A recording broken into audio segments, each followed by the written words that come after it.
Dobrodošel v dnevnem podkastu, kjer raziskuješ najpomembnejša vprašanja življenja skozi misli in nauk starih stoikov, kot so Seneca, Epiktet in drugi.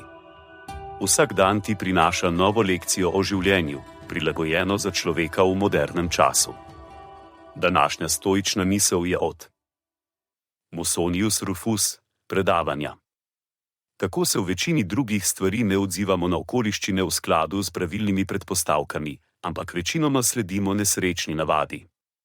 Ker je vse, kar sem rekel, res, mora oseba v treningu težiti k temu, da se povzdigne nad to, da preneha iskati užitek in se izogibati bolečini, da preneha s pripenjanjem na življenje in z gnusom do smrti, in v primeru lastnine in denarja, da preneha ceniti prejemanje nad dajanjem.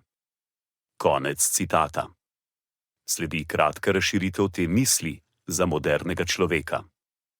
Musonius Rufus nas v tem citatu spodbuja, da presežemo svoje navade in ne sledimo slepo ugodju, izogibanju bolečine ali materialnemu pohlepu.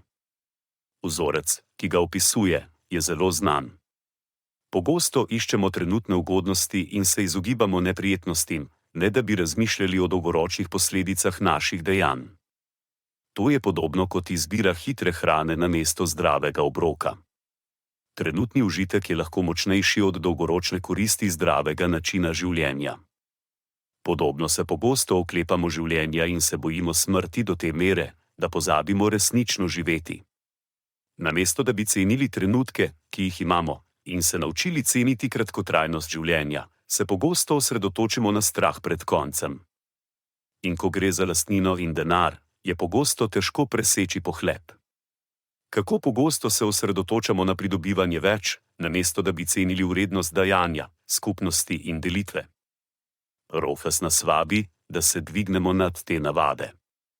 Da se naučimo ceniti druge stvari kot trenutne ugodnosti, se izognemo strahu pred smrtjo in vrednotimo dajanje več kot prejemanje. To je pot do bolj izpolnjujočega in usmišljenega življenja.